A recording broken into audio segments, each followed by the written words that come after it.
¿Qué tal, amigos? Muy buenas tardes. Nos encontramos aquí en la cabecera municipal de Santa María Huatulco para un episodio de una charla muy amena con el doctor Gonzalo Vázquez Rosas, médico cirujano egresado de la UNAM, que llegó a Huatulco, se enamoró de su gente, le gustó y está aquí en un rescate de su historia, de su cultura, de sus fiestas, sus tradiciones. Vamos a ver este episodio con él, espero que sea de su interés. No olviden comentar, suscribirse, darle like y bienvenidos a este nuevo canal Costa Oaxaqueña. Comenzamos. Con que compro libertad. Imagino que ¿Qué tal, amigos? Muy buenas tardes, amigos de este canal de Costa Oaxaqueña.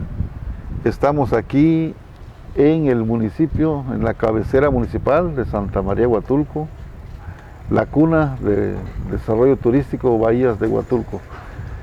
Pues es un enorme placer estar en este lugar. Les recomendamos que lo visiten también con sus cubrebocas, su gel, pero son bienvenidos a este maravilloso y mágico pueblo de Santa María Huatulco. Esta hermosa tarde estamos aquí con nuestro amigo y compañero Gonzalo Vázquez Rosas, médico de profesión, y pues se está convirtiendo en un historiador, en un hombre que rescata la cultura de Huatulco, y eso lo hace por afición y con muchas ganas, con mucho amor. Él es Gonzalo Vázquez Rosas, médico de profesión, pero enamorado de Huatulco, de su historia, de su cultura, de sus costumbres y de sus tradiciones. Pues primeramente, Gonzalo, gracias por aceptar estar con nosotros y estar en este episodio del canal Costa Oaxaqueña. Platícanos en primera, ¿de dónde eres originario, Gonzalo? Bueno, muy buenas tardes a todos.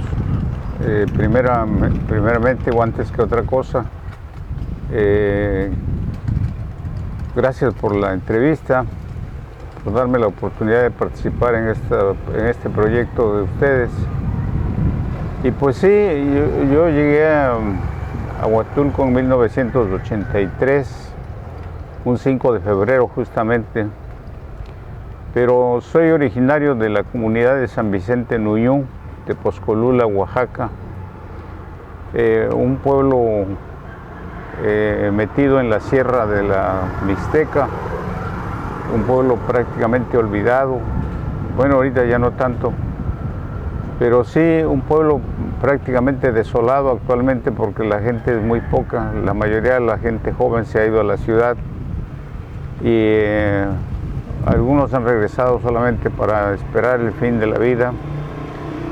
De ahí soy originario, ahí en una ranchería conocida como Anama, que originalmente, bueno, el nombre es mixteco, el nombre original, el nombre en mixteco es Nama, que quiere decir lugar de jabonera o lugar de amol, que es un tubérculo, es una raíz con el que lavan la ropa. Y también hay una planta que se llama jabonera, que también la usan para lavar la ropa. Bueno, de ahí soy originario, San Vicente Nuyú, es el municipio, la cabecera municipal. Yo hice mis primeros estudios hasta el tercer año en esa comunidad, en esa ranchería de Anama, y hasta el cuarto año me fui a la cabecera municipal a estudiar el cuarto y quinto año de primaria. Al sexto año mi papá me sacó de esa escuela y me llevó a otro municipio donde cursé el sexto año de primaria. De ahí tuve la oportunidad de conocer a más gente por primera vez, que no conocía más gente que la que ya conocía cotidianamente. Conocí la ciudad de Oaxaca en un viaje que hicimos por un primer lugar que obtuvimos en la escuela a nivel regional, a nivel región Nochistlán. Y terminé mis estudios de primaria. después de eso me dediqué un año a cuidar borregos y chivos de tiempo completo, porque no había otra actividad en ese entonces en esa comunidad para nosotros, aparte de cultivar la tierra, criar ganado cabrío. Y en 1968,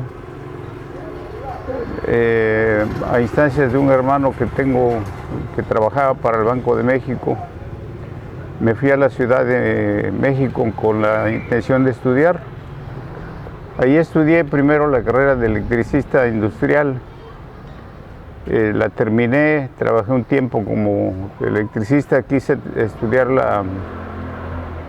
la secundaria y pues yo ya estaba grandecito, tenía 21 años, no me aceptaron en una secundaria normal y además de que no podía por el horario, yo trabajaba y estudiaba, entonces tuve que inscribirme en una escuela secundaria para trabajadores que está en Santa María la Ribera, en la calle de Alzate. En este momento no me acuerdo el número de la secundaria. Ahí terminé la secundaria, 3 años después ingresé al Colegio de Ciencias y Humanidades, el plantel sur.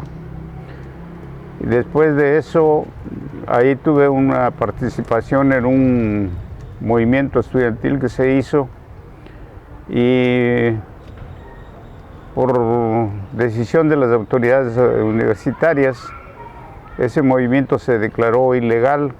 Lo único que pedíamos era que aumentaran las aulas porque el número de la población era muy alta.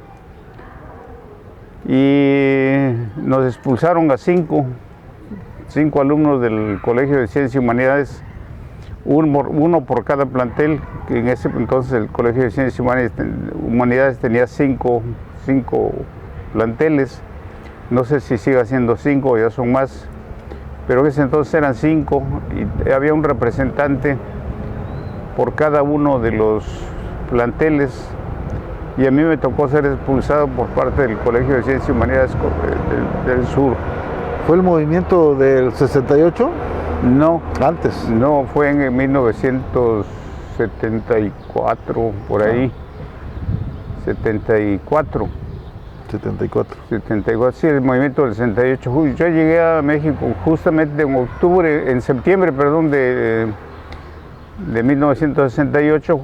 Un mes después se dio el movimiento de la matanza de Tlatelolco, donde yo participé. Ya fue el 10 de junio de 1971, cuando el halconazo, ahí ya era estudiante de la secundaria.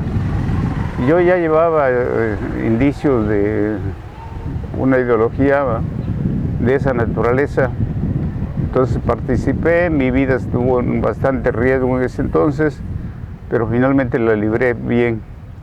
Bueno, cuando me expulsaron del Colegio de Ciencias y Humanidades, yo opté por hacer la carrera de Economía Agrícola en Chapingo, y estudié el propedéutico de Chapingo. Justamente cuando el propedéutico iba a terminar, que eran los 6 meses justamente, la universidad a través de la Secretaría de Rectoría me revocó la expulsión y no lo dudé mucho, regresé inmediatamente a la UNAM y aunque originalmente había hecho ya estudios de economía en la Facultad de Economía de la UNAM, decidí ya no estudiar economía y estudiar medicina. Esto debido a la influencia de mi padre, que mi padre se dedicó mucho tiempo a curar enfermos en el pueblo, aun cuando mi padre no era un erudito en la medicina. Había estudiado con su abuelo medicina, la medicina de ese entonces, que él había estudiado en Puebla, en una universidad de Puebla. Pero se fue a vivir a esa ranchería y ahí curaba a todo el mundo de manera gratuita. Mi padre heredó ese conocimiento porque anduvo como su lazarillo. Y por esa influencia decidí estudiar medicina. Y terminé la carrera de medicina en 1983. Justamente en enero de 1983 yo presenté mi examen profesional lo acredité y como parte de esa acreditación me dieron la oportunidad de escoger el lugar donde yo quería hacer mi servicio social y no lo pensé mucho cuando vi Santa María Huatulco, que yo no sabía dónde era, pero era Oaxaca. Decidí tomar esa plaza, que era un centro de salud rural, el que todavía persiste, aunque ahorita ya hay un hospital. Y llegué justamente a las 5 de la mañana del 5 de febrero de 1983. Me acuerdo bien, viajamos de la ciudad de Oaxaca en un autobús. En ese entonces era normal viajar en ese tipo de autobuses, era una sola corrida al día, a las 10 de la noche. Y llegamos a Pochutla, ahí tomamos un taxi, los que veníamos para Huatulco. Ahí conocí por primera vez ya algunas gentes que venían en el autobús y que venían a Huatulco y que llegamos juntos hasta acá. Nos trajo don Adelaido Ramírez, un taxista de Puerto Ángel, que estaba adherido al sitio Pochutla. Y ahí nos conocimos.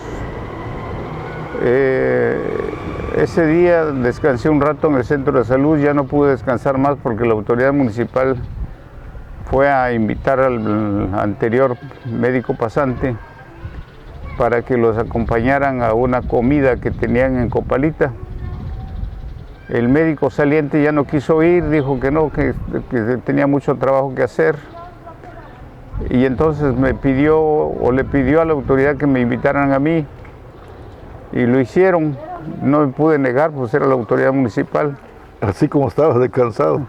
Así como estaba descansado y sin dormir, porque no se puede dormir en ese tipo de autobuses. Y luego las curvas, que en ese entonces aún eran más prolongadas. Pues fui a Copalita con un trabajo muy penoso porque yo traía ropa de la Ciudad de México, justamente de invierno, y pues tomamos la carretera y en una camioneta del finado Rigoberto Ramírez Martínez iba el síndico, que era Franklin Alderete Martínez, iba Juvenal Alderete Aja, que era el presidente municipal, iba todo el cabildo, iba justamente el cuerpo compuesto de bienes comunales, que en ese entonces solamente fungían como el representante y su suplente, que era Maximino Acevedo Muñoz, y su suplente era Guillermo Cruz Santiago. Memo Cruz. Don Memo Cruz. Ya en la batea de la camioneta pues iban bastantes gentes, entre ellos profesores de la secundaria, regidores suplentes. Ahí iba el director de la Escuela Secundaria Técnica, el conocido Chato Moreno, iba el matemático, iban otras gentes, pero ahí conocí al Chevrolet, a Fidel Rojas Santiago, conocí a Erzaín García Martínez, conocí a Emilio Cruz Santiago también, que ahí iba, y a otras gentes que pues tuve la oportunidad de conocer desde entonces. Una gente muy abierta a la hospitalidad de la gente extraña, muy condescendiente con la gente que viene llegando, y pues me sentí a gusto. Conocí entonces la casa de Benigno Ríos, que ahí es donde llegamos, ahí es donde se tomaron las primeras cervezas los señores, que era temprano. Ahí en Copalita. En Copalita, justamente en el puente de Copalita, que se me hizo eterno llegar de Huatulco hasta el puente, por el calor que hacía. No, pues viniendo de la ciudad fresco y sí, directo al calor. Y pues traía sobre todo ropa de la ciudad, ¿no? De ahí nos echamos a caminar por la vereda que lleva al margen del río Copalita hasta La Bocana. Ahí cerca de La Bocana vivía Félix Ríos Fuentes, justo donde hoy es la pirámide mayor del centro prehispánico Copalita. Él vivía justamente en ese cerrito, tenía su casa. Ahí tomamos pulque de agua de coco, que a mí me cayó muy bien porque no había tomado absolutamente nada y tenía muchísima sed. Después caminamos hasta la playa, hasta llegar al local de Chanomaya, donde le habían preparado la comida a la autoridad municipal. Y era una cantidad de comida impresionante. Había ostiones, langostas, pescado, chivo, no recuerdo qué más, pero era impresionante la cantidad de comida. Y obviamente cerveza a discreción. Entonces, para atender a la autoridad. En ese entonces la autoridad era muy respetada, muy querida, muy bienvenida en todos lados y sobre todo respetada. Ahí estuvieron tomando cervezas, comiendo, conviviendo muy abiertamente, y en la tarde otra vez el camino de regreso se me hizo pesadísimo. Recuerdo bien que en ese entonces le autorizaron a Andrés, el que conocimos después como el Chingón, que no recuerdo cómo se apellida, le autorizaron vivir ahí en la Bocana de Copalita, porque él justamente pidió permiso para eso, y creo que por eso fue la autoridad comunal y municipal a esa cita, a ese lugar.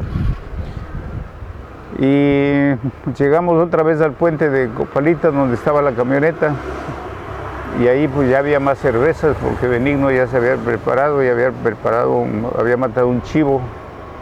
Entonces ahí se detuvieron otro poco, comieron otro poco, y ya medios tomaron la carretera de regreso hasta el puente, hasta el crucero de Huatulco, donde estaba el restaurante de doña Balbina Martínez. Ahí se bajaron, siguieron tomando cervezas, y pues yo estaba demasiado cansado, desvelado. Entonces los dejé y regresé al centro de salud para dormir. Y al día siguiente el médico pasante saliente me invitó a La Poza, porque también fueron por él para ir al río. Fui con ellos, ahí iba Roel, iba también el Chevrolet. No recuerdo quién más, pero ¿Quién era el médico que se iba? Se apellidaba Meléndez, Arturo Meléndez. Él salía ya a mi llegada, y llegamos a La Poza, justamente a La Poza. En ese entonces yo conocí la calle donde ahora vivo, que era una veredita muy pequeñita, entre hierbas.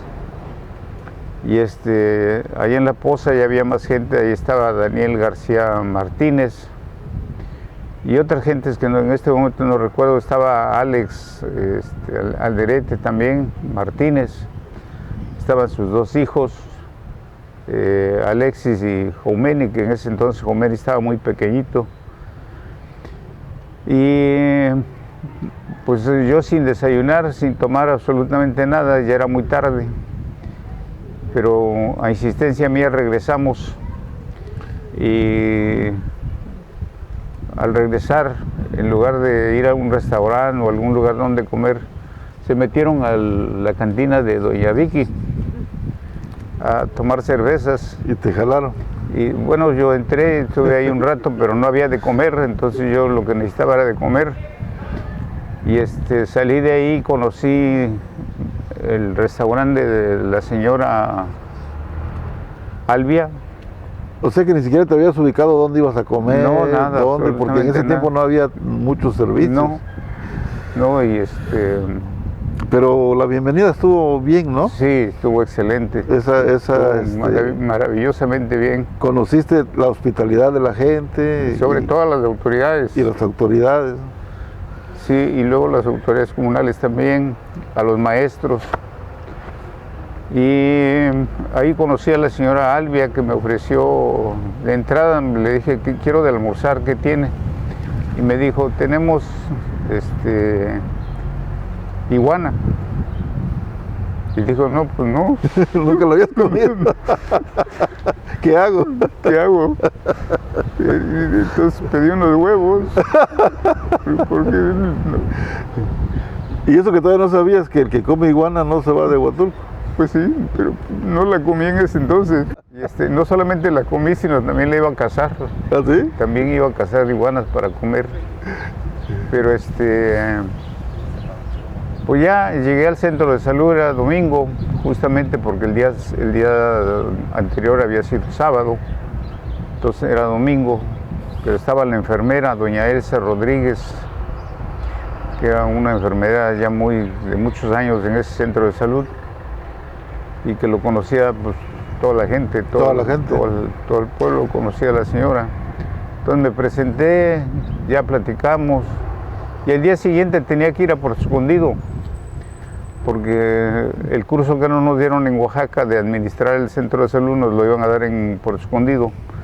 Me fui temprano. Por cierto, que había comprado un brazuelo de venado ahí con Andrés en Copalita, con el Chingón.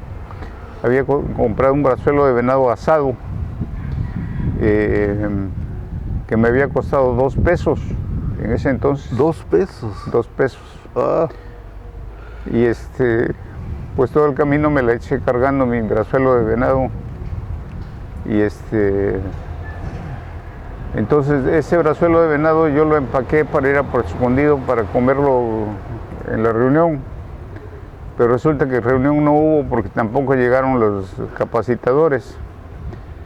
Y entonces pensé qué hacer. Antes de llegar al sitio donde iba a ser la reunión, yo había visto la terminal de camiones que iban a México, a Acapulco y a México, la Estrella Blanca. Y dije, no, pues me voy a México. Y me fui a México, regresé. Y llegué el lunes de la mañana con mi brazuelo de venado y pues inmediatamente me puse a trabajar porque yo no tenía en ese entonces dinero. Ya tenía una familia a quien dejarle dinero, entonces me puse a trabajar inmediatamente ese mismo lunes. Y así estuve una semana hasta que nuevamente el sábado regresé otra vez ya por Acapulco. A Puerto Escondido tampoco hubo capacitación, entonces me vine a Huatulco otra vez, ya me entregaron el centro de salud, me quedé ya como médico, pero entonces ya conocí al amigo Feri, Fernando Castillo, Alex ya lo conocí en La Poza, y empezamos a tener amistad con Neto, con Carlos Feria, y otros personajes que tuvieron menos afinidad, pero que tuvieron una cercanía muy estrecha conmigo y que me dieron la confianza suficiente como para quedarme aquí, pues hasta ahorita. Hasta ahorita. Ahí fuiste decidiendo quedarte ya en Huatulco. No lo decidí. Yo cuando estuve... No fue tan rápido, pero se fue acumulando las cosas. Cuando yo estuve la semana en México, después de haber regresado de Huatulco, solicité a servicios escolares de la UNAM mi cambio de plaza, pero me dijeron que ya no había, que se habían cerrado todas las plazas, estaban ya saturadas y que no había cambios hasta 6 meses después. Entonces hice mi solicitud para mi cambio a los 6 meses, pero a los 6 meses se me olvidó. Ya no lo promoviste. Ya no regresé a los 6 meses. Pues en ese entonces ya estaba involucrado con las iguanas, con los chacales, absolutamente con toda la gente. Ya te movías como pez en el agua. Sí, y ya pues la amistad de la gente era muy fuerte. El arraigo que se logra a partir de esa amistad es algo que no es fácil explicar, se tiene que vivir para poderse explicar. Entonces me quedé 1 año Fue entonces a la que conocí a la mujer con la que hoy vivo, que por suerte me dio 2 hijos huatulqueños. Era una huatulqueña, es una huatulqueña para mí ejemplar, una huatulqueña muy trabajadora. Y aquí estoy, hasta la fecha. Ejercí la medicina privada. Tuve la suerte de que en 1984 se dio la expropiación. Yo todavía estaba aquí y conocí muy de cerca el proceso de expropiación. Cuando se dio el inicio del desarrollo turístico, pues me mandaron a llamar de aquí por teléfono. Ya había teléfono. En 1983 se inauguró la caseta de teléfonos en la casa de doña Lancha Sánchez de Alderete, y en ese entonces también fui padrino de inauguración de la primera caseta telefónica que se instaló en Huatulco. Pura historia, mi Gonza. Y me llamaron por teléfono que las empresas necesitaban un médico. Y yo ya de hecho tenía pensado volver, tenía decidido volver. Y regresé inmediatamente, tan pronto me dieron los títulos me los dieron en septiembre. Pero por trámites burocráticos me liberaron hasta octubre. Y justamente yo salí de México otra vez en los días de Todos Santos, de tal manera que el primer Todos Santos de ese año, del 84, yo lo pasé aquí. Yo llegué aquí para la fiesta de Todos Santos. Gonza, a ti te tocó conocer entonces en toda su plenitud la hospitalidad de la gente, porque sí, notaste que después hay un cambio. Por supuesto, ¿no? Por supuesto. Hay un cambio. Creo que tú eres de los últimos, bueno, hay otros años después, pero de la gente que llegó, médicos, profesores,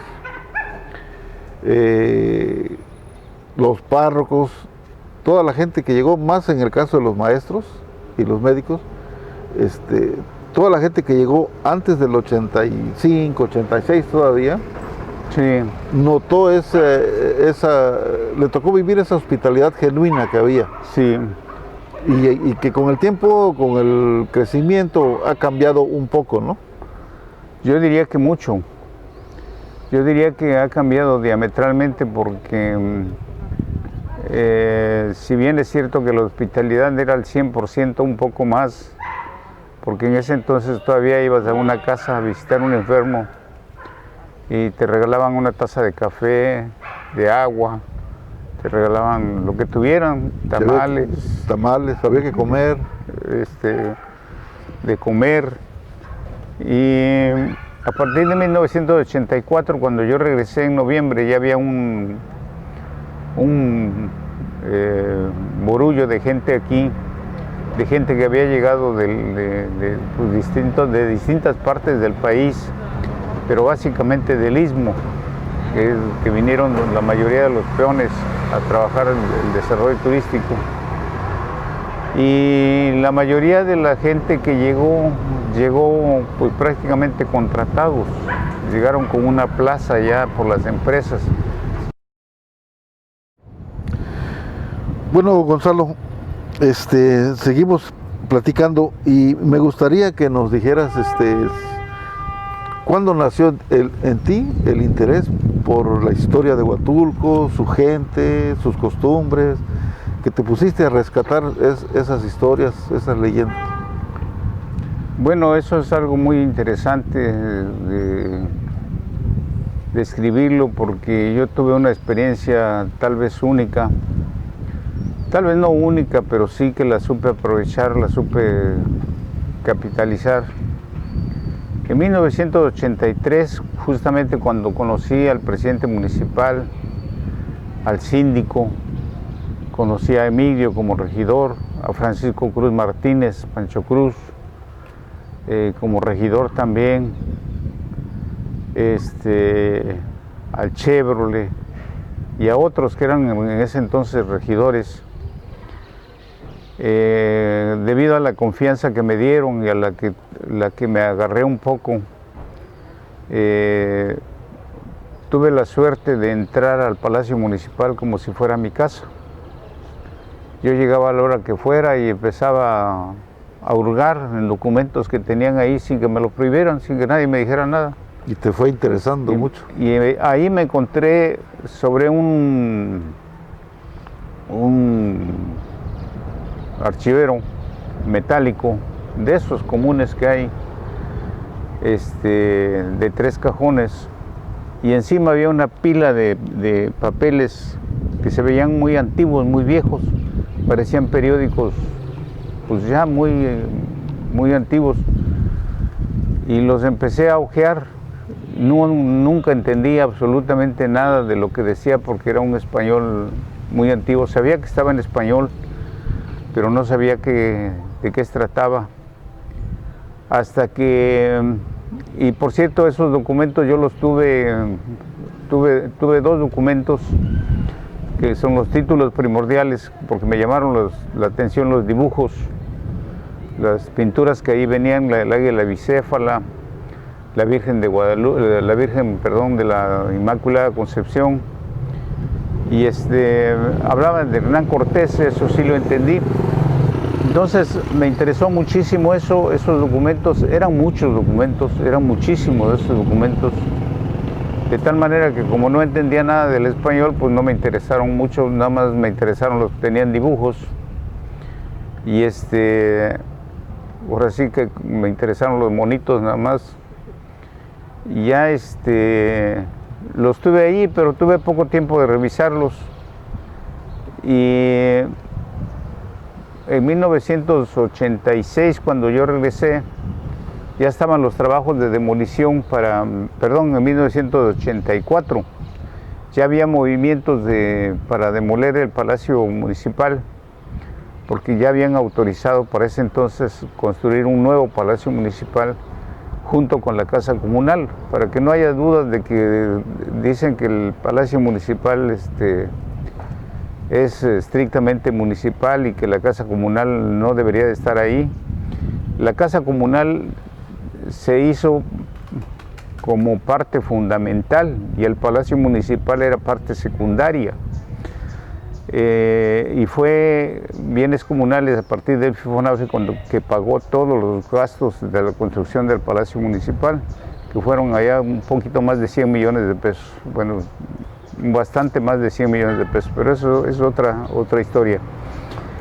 Entonces yo conocí esos documentos y me quedé muy interesado. Antes de irme a México los regresé, antes de que entregaran las autoridades municipales salientes, porque Franklin y Juvenal y los demás regidores entregaron el 1 de enero de 1984 y llegó don Juvencio Ortega. Don Juvencio Ortega llevó como principales regidores a Nabor García Martínez y a don Wenceslao Ramírez. Yo tuve la precaución de entregar esos documentos antes de que fuera el 31 de diciembre. Y tal como los había tomado, así se regresaron. Que bien pude habérmelos quedado, porque nadie sabía que yo los tenía. Y derribaron el Palacio Municipal, lo pasaron a la casa una casa que está junto a la casa de don Aurelio Martínez, no me acuerdo, de un señor Alcántara, el papá de Chano Alcántara. Ahí pasaron las oficinas administrativas y me interesó desde ese entonces saber qué había pasado con esos documentos y no hubo respuesta. Yo no obtuve respuesta en ese entonces. Cambiaron las autoridades de Juvencio y pasaron a manos de Guillermo Lavariega. Pregunté también con ellos y tampoco me dieron respuesta de esos documentos. ¿Nadie supo dónde quedaron? No sé si no sabían o no querían decirme, pero parece ser que no sabían dónde había quedado. Y en 1900 se dieron los movimientos políticos que se vinieron después. esa pregunta que tú hacías de 1984, ¿cómo cambió la hospitalidad? Pues no solamente cambió en la gente cotidiana, la gente común de la comunidad, sino que cambió desde las autoridades municipales. También ellos sufrieron un cambio muy notorio, ¿no? Sí, fue muy brusco ese cambio que hicieron, porque don Juvencio, aún con la hospitalidad que le caracterizaba, un hombre noble, tal vez ejemplar en su trabajo, si bien es cierto no cambió, también se cerró un poco a la participación de la gente que venía de fuera. La desconfianza. La desconfianza. Y varios de sus regidores tuvieron la misma actitud. Entonces, esa situación, ese hermetismo que mostraron ya no me permitió conocer de los documentos. Y cuando llegó Guillermo Lavariega, que se confrontó directamente con el gobierno del estado, pues hubo más recelo hacia la gente de fuera. Entonces, ese recelo se transmitió a la comunidad. La comunidad no tomó la actitud de rechazo a la gente de fuera por sí sola. Eso fue de alguna manera seguido de una actitud de la autoridad municipal. Como que se pegó. Sí, porque se adhirió a la autoridad municipal en ese entonces y hubo un rechazo muy marcado hacia la gente de fuera, hubo agresiones hacia la gente de fuera, hubo pleitos, muertos incluso hubieron, y ya no me permitió conocer de los documentos esa situación. Entonces vino la administración de Fernando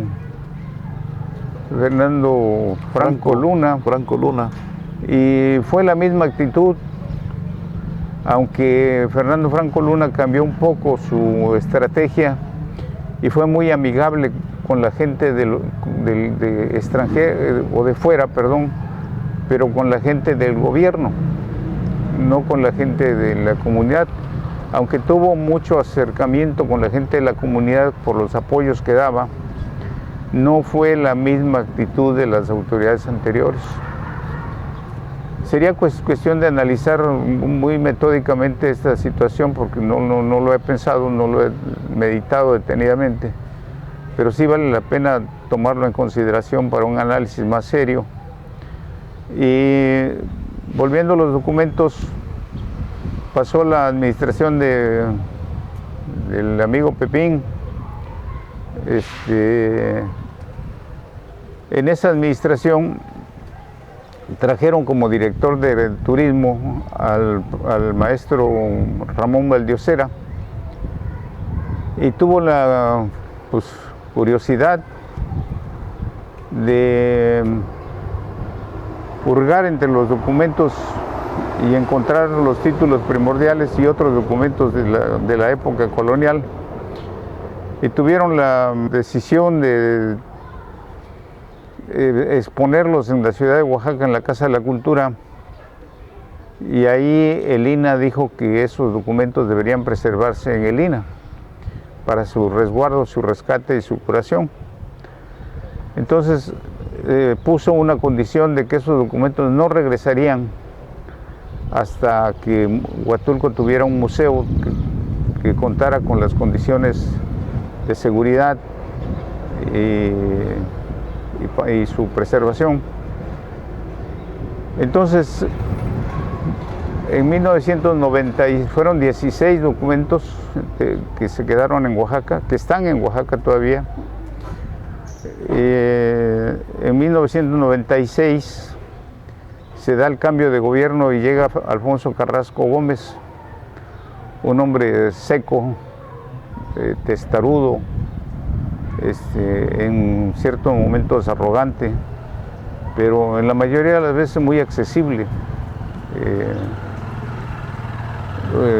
Un hombre comprensivo con la gente local y muy adherida a la gente local, a diferencia de que de los anteriores que habían sido muy adheridos, pero a la gente de fuera. Entonces, tuve la suerte de participar con él, a invitación de él, precisamente como secretario municipal del ayuntamiento. Y yo acepté esa invitación precisamente por los documentos, no por otro interés. Yo en ese entonces tenía pues, una posición, si no muy buena, sí holgada. Económicamente teníamos la farmacia, teníamos el consultorio, estábamos terminando la clínica, lo que pensábamos sería clínica, que ya nunca lo fue. Y quedó concluido mi proyecto de clínica y me vine a la Secretaría Municipal. En ese entonces nosotros teníamos ventas en la farmacia por una cantidad superior a los 100,000 pesos diarios, que eran muy buenos, y teníamos utilidades altas. Y me vine a ganar a la Secretaría Municipal 4,000 pesos al mes. Entonces entramos en una situación de crisis, pero no quise renunciar por dos situaciones. Una, porque me iba a ver muy mal, de que por dinero iba a renunciar, y la otra porque me iban a decir incompetente, que no pude con el problema. Que no habías podido con el puesto. Con el puesto, porque además ese puesto era un puesto muy caliente, muy difícil de llevar. El cabildo era un cabildo distinto al presidente municipal. El presidente municipal era de otro bando. Entonces yo jugaba el papel de bisagra ahí, de abre y cierra para compensar las cosas. Te tocó una etapa muy difícil porque además en el periodo anterior ya se notaba el concejal que andaba perdiendo el piso, sí. Aparte de lo que ya hemos comentado, de los problemas con los foráneos, pero empezó a haber funcionarios que perdieron el piso. Así es. Y ya en este periodo que te tocó como secretario, se acentuó un poco más. Sí. Sí, es verdad eso. Y entonces te tocó esa etapa muy complicada. Todo ese tipo de situaciones había que analizarlas desde el punto de vista sociológico, desde el punto de vista político. Y creo que no se ha hecho y se tiene que hacer, se debe hacer. Porque Huatulco es lo que es hoy y no pudo continuar siendo lo que era. Bueno, en ese entonces las primeras acciones que yo tomé para llegar a la Secretaría Municipal fue pedirle a nuestro amigo Beto Avendaño que se encargara de buscar los documentos. Ahí me encontré, o se encontró él, o nos encontramos, porque los dos trabajábamos por las tardes después de la jornada de trabajo. Nos quedábamos hasta las 10 de la noche buscando documentos. Y encontramos que faltaban 16 folders de esos documentos. Había un convenio, el convenio de Lina, con el ayuntamiento. Yo lo conocí en ese entonces. Y me di cuenta de que esos documentos no regresarían a Huatulco si no era a través de un museo. Entonces, de ese entonces yo empecé a trabajar, empecé a mover situaciones para ver cómo se hacía un museo, qué se necesitaba para hacer un museo, entre otras cosas, dinero. Y tuve la suerte de conocer a Elsa Malvido, en ese entonces historiadora del INA, y a Alicia González, curadora principal del Instituto Smithsoniano, que vinieron aquí a visitarnos. Alicia González venía preguntando por las comidas que se preparan o que se llevan a cabo como base del tamarindo, y Elsa Malvido venía buscando datos sobre la tanatología, sobre la muerte. Entonces a ella le dio mucho gusto a Elsa Malvido le dio mucho gusto que yo fuera médico, el secretario municipal, y me empezó a preguntar muchas cosas sobre la muerte, de cómo mueren las gentes de aquí, de qué mueren, a qué edad mueren, cómo se velan, cómo se hace un velorio, cómo se hace el sepelio, todo ese tipo de cosas. Entonces entablamos una amistad más o menos cercana, y entonces me preguntaron las dos que qué pasaba con el archivo, en dónde estaba el archivo municipal. Y le dije, pues véngase, vamos a verlo. Estaba en la sala de cabildos, que estaba dividido de mamparas. Eran dos partes, la parte posterior era pues lo utilizaban como bodega para los archivos. Ahí estaban papeles revueltos, cajas de cartón, folders, televisores descompuestos, equipo de sonido descompuesto, tenía ratas muertas, palomas muertas, incluso había pues nido de ratas. Y la primera expresión que dijo Elsa Malvina cuando vio el archivo, dijo: qué poca madre, esto no puede ser, tienen que arreglarlo. Y le dije: pues si usted me ayuda, yo lo hago. Y le dijo a Alicia González: ¿hay recurso para eso? Y dijo: no, para eso no tenemos recurso, pero podemos buscar apoyos. Entonces Elsa Malvido ofreció su primer apoyo, que era mandar a un archivónomo de Lina para que nos asesorara de cómo hacer el archivo municipal, organizarlo. Y platiqué con Alfonso Carrasco todo esto y me dijo: adelante. Era muy accesible, fue muy accesible Alfonso Carrasco a ese tipo de situaciones, sobre todo de cultura. Y se hizo lo del archivo, se trasladaron los documentos en la casa del señor Leonel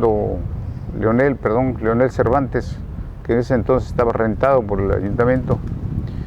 Ahí se hicieron los primeros trabajos de archivo con el archivónomo que vino de México, vino en junio de 1987 y se tuvo que ir porque llegó Paulina y se suspendieron los trabajos. Y ya no se retomaron porque después vino el temblor y pues ya no, los trabajos se incrementaron, ya no se pudo conseguir. Pero así empezó mi vinculación con la historia de Huatulco, por la historia del pueblo. Elsa Malvida me envió varios documentos sobre Huatulco. Por cierto, que tengo pensado publicarlos pronto. Y lo del museo también quedó parado, porque si bien es cierto que Alfonso Carrasco tuvo interés, no hubo ya posibilidad de hacerlo justamente por el huracán Paulina y por el terremoto que vino al año siguiente. Entonces, sin embargo, Jorge Sánchez, que llegó después de Alfonso Carrasco, se le pidió apoyo para el museo y dijo: adelante, hay que echarlo a andar. Hablamos con López Calzada en una visita que hizo a Copalita y nos dijo: tienen que constituir un comité, un consejo, un patronato, un fideicomiso, lo que tengan que hacer, pero tienen que organizarse la sociedad civil. Esto tiene que ser una sociedad anónima para que tenga validez. No podemos darle ninguna posibilidad de manejar el recurso histórico y cultural a la autoridad municipal. Sabemos que la autoridad municipal, cuando sale de su cargo, se llevan las mejores piezas, los mejores documentos, y poco a poco se va deteriorando el patrimonio cultural. Constituyan su comité y cuando esté constituido me avisan. Intentamos hacerlo, yo intenté personalmente vincularme con gente que estuviera interesada, hubieron gentes. Se hizo un poco de trámite, se hizo la solicitud ante Relaciones Exteriores, se pagaron los derechos, pero ya no se pudo terminar. Llegó la nueva autoridad y ya no le dio seguimiento.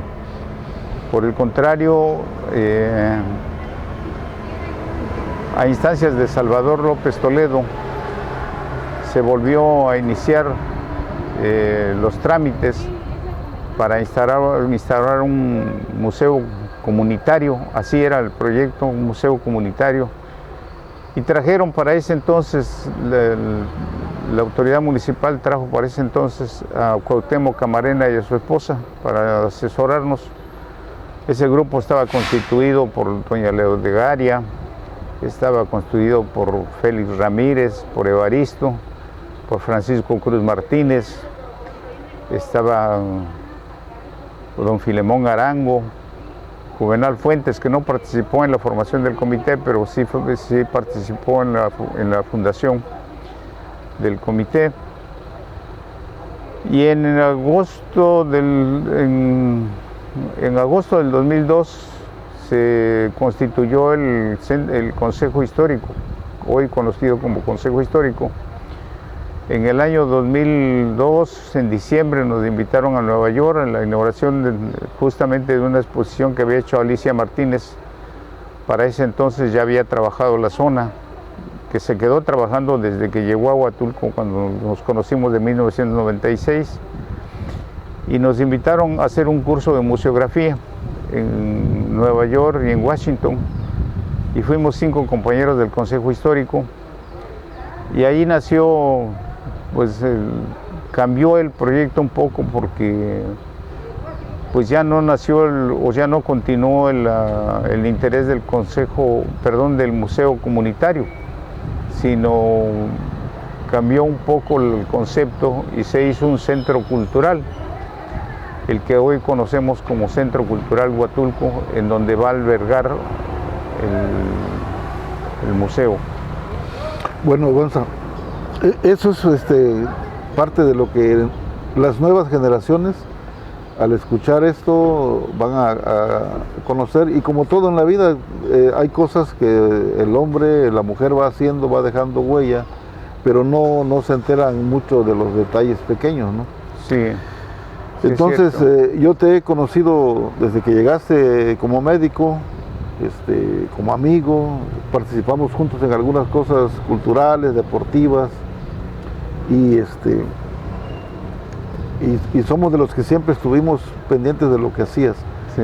Lógicamente que también hay la otra parte, ¿no? La gente, habemos huatulqueños que confundimos el arraigo con el celo, con la envidia, sí, ¿no? Y eso nos ha afectado mucho. Pero queda claro que tú iniciaste ese interés, hoy lo has platicado cómo lo iniciaste, y justo es reconocer tu trabajo, tu trayectoria, y estos puntos finos que ahorita nos estás platicando, pues serán de mucho interés para las nuevas generaciones. Pues ojalá sea de interés. En realidad yo no tengo ningún interés de reclamar derecho alguno, no tengo el menor interés, no es mi... No es tu estilo. No es mi estilo, no es mi voluntad reclamar privilegios o derechos o cosas que no tienen sentido. Lo que tiene sentido es hacer las cosas, dejar la huella, no importa quién la haya hecho, que la huella quede, y eso es lo que vale la pena. Vale la pena rescatar la historia de Huatulco, por eso le he dedicado muchísimo tiempo, años, ¿no? Desde 1996 para acá. Yo tengo una actividad diaria de aproximadamente 2 horas de investigación sobre documentos de Huatulco. Afortunadamente mi hijo pues ha tomado la misma carrera, bueno, la carrera de historiador, y él ha ahondado muchísimo en la historia de este pueblo. Quizá me atrevo a decirlo, no es porque sea mi hijo, pero sí es justo reconocerlo, es el que más sabe sobre la historia de este pueblo. Hasta ahorita difícilmente se ha adentrado alguien a la profundidad que él ha llegado en la documentación histórica, y tiene un acervo envidiable. Digo envidiable porque pues son documentos que yo no puedo leer, pero él sí los puede hacer. No, y es envidiable porque cualquiera de nosotros como huatulqueños quisiéramos tener. Claro. Pero a veces no hacemos el esfuerzo de Sí, conseguirlo, de hacerlo, de investigar. Definitivamente. ¿No? Entonces él le ha dedicado mucho tiempo, mucho recurso, mucho esfuerzo, al igual que tu servidor, pero yo no tengo ningún interés de reclamar privilegio alguno o derecho alguno sobre eso. Eso queda para gentes más mezquinas, y la mía no es de tal magnitud, no es de tal calaña. Lo que yo he hecho, lo he hecho por voluntad, lo he hecho por decisión, No busco micrófonos, no busco luces, no busco... No buscas honores. Ni honores, ni imágenes. Tuvimos la suerte de iniciar con el trabajo del 14 de febrero, en el año de 1997, cuando Alfonso Carrasco era presidente municipal y yo secretario municipal. A comentario de la maestra Fabiola. Fabiola Pineda. Fabiola Pineda, Gómez Pineda, ¿no? Gómez Pineda.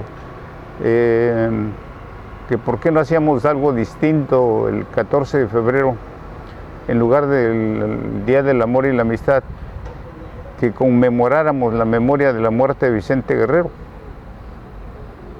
Entonces, por eso se requería recursos, se requería elementos de trabajo. Le comenté a Alfonso Carrasco, me dijo, adelante, órale, pero yo no participo, participas tú como orador.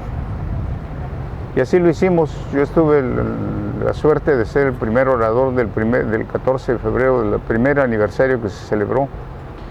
Y a partir de ahí esa conmemoración ha persistido, persiste aún, aunque ahora ya es una fiesta en la entrega, cuando pues, la verdad es que debería conmemorarse de manera luctuosa. Pero también se arraigó lo del 8 de enero, que el 8 de enero, por decirlo claro y con sensatez, fue una proposición del maestro Patricio y del maestro Marcelo. Ambos vinieron a verme en el año 2002 para que se celebrara el 8 de enero. Recién estaba iniciando el periodo administrativo de José Figenio, y José Figenio en ese día no estaba en Huatulco, estaba en Oaxaca. Entonces, al igual que para el 14 de febrero pues se requería recursos, el maestro Patricio se comprometió a traer un grupo de alumnos para hacerle honores a Vicente Guerrero. A la ceremonia. A la ceremonia. Y afortunadamente dijo sí, va. Y se hizo. Y ya después de ahí se conformó el Consejo Histórico y se decretó el 8 de enero como día conmemorativo de la fundación, dice el acta de Cabildo. No es la fundación, es la titulación del pueblo de Huatulco. Bueno, amigos, pues charlar con Gonzalo Vázquez Rosas es una situación agradable, es una delicia escucharlo, contar tantas historias, y les apuesto que lo va resumiendo, no lo va detallando porque sería muy extenso esto, pero vamos a hacer después otra entrevista donde platicaremos otros temas deportivos, culturales, todo donde este hombre ha intervenido en su vida aquí en Huatulco. Gonzalo, yo te agradezco mucho que hayas tenido esta disponibilidad y te pediría que en cuanto haya oportunidad sigamos platicando para que las nuevas generaciones de huatulqueños despierten un poquito su interés. Hay jóvenes que ya están muy interesados, necesitamos más gente interesada en la historia de Huatulco. Te agradezco mucho este momento que nos has permitido charlar contigo. No, José Alfredo, pues yo el agradecido, soy yo el agradecido en virtud de que, pues sí es cierto, hay mucho que platicar, hay mucho que decir, hay que detallar cosas sobre la historia de Huatulco, sobre las tradiciones de Huatulco no hemos hablado, sobre el deporte, sobre los bailes, la música, que es muy interesante analizar la música de Huatulco, porque la música de Huatulco no es precisamente la chilena, porque hay muchos por qué. Hay muchas cosas. Entonces, pues muchísimas gracias por la oportunidad y cuando gustes estamos a la orden. Gracias, Gonzalo. Te prometo que vamos a seguir platicando porque hay mucho que contar, tú lo has dicho, y hay mucho que transmitir a la gente. Así es. Muchas gracias y nos vemos en un episodio más de Costa Oaxaqueña. Costa oaxaqueña, hoy te ofrezco mi canción. Costa oaxaqueña, me robaste el corazón.